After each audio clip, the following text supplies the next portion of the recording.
अस्सलाम वालेकुम नाजरीन। सियालकोट का वाक़या हम सारे जानते हैं। पिछले हफ्ते बहुत ही अफसोसनाक दिलखराश वाक़या हुआ, बहुत ही इंसानियत सोज़ और हमारे कौम के लिए बदनामी का बायस बना। इस पर पंजाब पुलिस ने बर वक्त कार्रवाई करते हुए FIR दर्ज कर दी। कोई भी जब वाक़या हो जाता है तो मशीनरी ऑफ लॉ को हरकत में लाने के लिए सबसे फर्स्ट स्टेप जो होता है वो FIR दर्ज करवाना होता है। आज सियालकोट वाक़या की जो FIR है उसके तमाम मुकम्मल कवायफ मैं आपको बताऊंगा और उसमें कौन सी दफ़ात लगी हैं, कौन सी दफ़ा किस जुर्म के लिए लगी है और उसकी सज़ा क्या है, ये इस वीडियो में मैं आपके साथ शेयर करूँगा। थाना अग्गो की ज़िला सियालकोट, FIR का नंबर 14/12/21 है। जो वकूआ हुआ है वो 11:28 पर है, जबकि FIR दर्ज होने का वक़्त 1:50 है, यानी कि तकरीबन 2.5 घंटे का डिले है FIR दर्ज होने में। और ये जो डिले है ये प्रोसिक्यूशन स्टोरी पर असरअंदाज होता है, इसके लिए नुकसानदेह होता है। लेकिन इस केस में क्योंकि सारे प्रूफ वीडियोस वगैरह मौजूद हैं, इसलिए जो डिले है इस केस में असरअंदाज नहीं हो सकती। उसके बाद अरमगान मकसद SI जो है वो मदई बना है इस वकूए का। इस्तगासा ज़ेर दफ़ा 302, 297, 201, 427, 431, 147, 149 पे यानी ताज़ीरात Pakistan 7/11 WW anti terrorism act. कलमी है कि अमरोज़ मन SI मा काशिफ अली इम्तियाज़ समर अब्बास मुसल्लह राइफल SMG बसिलसिला गश्त बासवारी सरकारी गाड़ी मोबाइल नंबर 722 GEA जिसका ड्राइवर मोहम्मद अरफान 612C है। मॉडल टाउन अग्गो की मौजूद था कि 11:28 दिन बजरिया वायरलेस कंट्रोल इतला मसूल हुई कि राजको फैक्ट्री नोल मोड़ कुछ लोग एहतजाज कर रहे हैं। हस्बे इतला 11:45 दिन मैं माहम राही मुलाजमिन मौका पर पहुंचा तो रोड ब्लॉक था और राहगीरों की गाड़ियां ट्रैफिक में रुकी हुई थीं।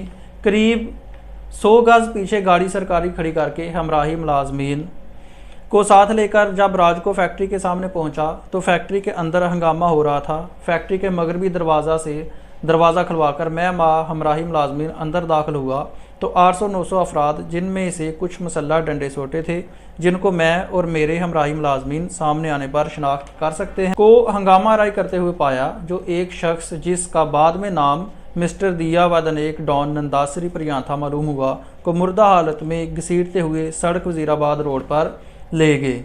अब यहाँ पर जो दरवाज़ा खुलवाया ना उसका साइज़ बताया ना कलर बताया है, ये ज़रूरी था प्रोसिक्यूशन केस के लिए, ये ज़रूरी होता है, लेकिन इस FIR में ये मिसिंग है, ये ज़रूर होना चाहिए था। मैंने रोकने की कोशिश की मगर नफरी नाकाफ़ी होने की वजह से ना रोक सका। रोकने की किस तरह से कोशिश की ये भी नहीं बताया। असला पुलिस वालों के पास 24 घंटे मौजूद होता है, उसको इस्तेमाल किया जा सकता था, रोकने की हद तक हवाई फायरिंग की जा सकती थी ताकि जो लोग हैं वो मुंतशिर हो जाते। लेकिन ऐसा कुछ शायद किया हो, लेकिन FIR में नहीं बताया है। जिन्होंने नाश को सड़क में रखकर आग लगा दी, देखने वालों में खौफ और रास फैल गया। मुश्तिल अफराद नाराबाजी कर रहे थे कि इसने इनके मजहबी जज्बात को मजरूह किया है, लिहाजा इसे जहन्नम वासल किया गया। बजरिया कंट्रोल इब्तदाई सूरत हाल से आगाह किया गया, जिसके बाद सर्कल पुलिस मौका पर आ गई। फैक्ट्री के अंदर एक कार की तोड़फोड़ होना पाई गई। इब्तदाई तौर पर मालूम हुआ, अच्छा यहाँ पर ये जो जिस कार को तोड़फोड़ हुई है इसका ना कोई नंबर, ना कोई मॉडल, ना कोई कलर बताया गया है। इब्तदाई तौर पर मालूम हुआ कि मुसम्मी मिस्टर दिया वदनेक डॉन नंदासिर प्रियांथा को मजहबी तौहीन के इल्ज़ाम में फैक्ट्री मुलाजमीन और इनके बुलवाने पर करीबो जवार से आए हुए नामालूम अफराद ने डंडों सोटों से मुसल्लह होकर मज़कूरा शख्स को कत्ल कर दिया है और बाद अज़ां इसकी नाश की बेहुरमती की। नामालूम अफराद, अब यहाँ पर जो इब्तदाई तहकीक की है, तफ्तीश की है, इसमें सामने आया है तो इब्तदाई तफ्तीश के कुछ गवाहान होंगे, कुछ सोर्सेज होंगे जिन्होंने ये बताया है कि इस वजह से सारा कत्ल हुआ है, लेकिन ये भी इस FIR में मिसिंग है, जो कि at the time of trial police को, विटनेसेस को, कंप्लेनेंट को ये क्लियर करना पड़ेगा, इन सवालात के जवाब देना पड़ेंगे। नामालूम मुल्ज़मान ने मुसम्मी मिस्टर दिया वदनेक डॉन नंदासरी प्रियांथा को कत्ल करके नाश की बेहुरमती करके नाश को जलाकर रोड ब्लॉक करके अवाम में खौफ और हरास फैलाया और उसके बाद बाकी जो FIR की मुतल्लिका पुलिस की कार्रवाई होती है वो है। ये सारे एफआईआर की स्टोरी थी। अब इसमें 2-3 जो कमियां हैं वो मैंने बीइंग प्रोफेशनल लॉयर शेयर की हैं, लेकिन इस केस में जो कि इंटरनेशनल लेवल का केस है जिसमें मीडिया पर पूरे के पूरे सबूत हैं, ये जो चीज़ें हैं इतनी असरअंदाज नहीं हो सकती हैं। इस एफआईआर में कौन सी दफ़ात लगी हैं और कौन सी दफ़ा किस जुर्म के लिए लगी है, उसकी सज़ा क्या है।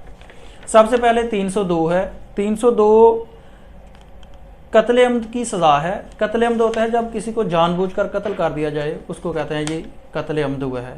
इसके साथ कैपिटल पनिशमेंट है यानी डेथ सेंटेंस, और नॉट कंपाउंडेबल है, नाकाबिल ज़मानत है, राजीनामा इसमें नहीं हो सकता। उसके बाद 297 है। 297 लाश की बेहुरमती के लिए लगाया जाता है और इसकी 1 साल सज़ा है या जुर्माना या दोनों हो सकते हैं, ये काबिल ज़मानत है। उसके बाद 201 है। किसी जुर्म के होने के सबूत को मिटाना या मुजरम को फ़ायदा पहुंचाने के लिए गलत इन्फॉर्मेशन देना, उसके लिए लगता है दफ़ा 201 ताज़ीरात पाकिस्तान, जिसकी सज़ा मैक्सिमम 7 साल है, ये काबिल ज़मानत है और नाकाबिल राजीनामा है यानी कि नॉट कंपाउंडेबल है। उसके बाद दफ़ा 427 है। 427 है मिसचीफ, यानी कि पब्लिक प्रॉपर्टी को नुकसान पहुंचाना 50 रुपये से या उसके ज़्यादा मालियत का, उसके लिए सेक्शन 427 है जिसकी 2 साल सज़ा और या जुर्माना या दोनों भी हो सकती हैं, काबिल ज़मानत है और ये कंपाउंडेबल भी है। उसके बाद 431 है। पब्लिक रोड्स को, ब्रिजेस को, रिवर्स को या ट्रैवलिंग जो सोर्सेज हैं उनको बंद करना, रोकना, उसके लिए जो जुर्म है, जो दफ़ा है 431 है, जो इसकी सज़ा 5 साल है, काबिल ज़मानत है और ये नॉट कंपाउंडेबल है। उसके बाद दफ़ा 147 है। जब कोई अनलॉफुल असम्बली कोई गैर कानूनी काम करती है, कोई जुर्म करती है, तो उसके लिए दफ़ा 147 है जिसकी सज़ा 2 साल और जुर्माना है, ये कंपाउंडेबल है, काबिल ज़मानत है। लेकिन अनलॉफुल असम्बली होती क्या है? जब 5 या 5 से ज़्यादा अफराद कोई गैर कानूनी काम करने की नीयत से, कॉमन प्रोजेक्ट की नीयत से इकट्ठे हो जाते हैं, ज्वाइन कर लेते हैं, तो उसको कहते हैं अनलॉफुल असम्बली। और उसके बाद है दफ़ा 149। दफ़ा 149 जब अनलॉफुल असम्बली कोई एक्ट कर दिया और उस एक्ट के रिज़ल्ट में कोई जुर्म सरजद हो जाता है, तो उस जुर्म की जो सज़ा है, उस अनलॉफुल असम्बली में जितने भी लोग हैं सारे के सारे उस जुर्म के, उस एक्ट के ज़िम्मेदार होते हैं। और उसके बाद 780A और 11WW80 है जिनकी कैपिटल पनिशमेंट है यानी कि डेथ सेंटेंस है, नॉट कंपाउंडेबल है।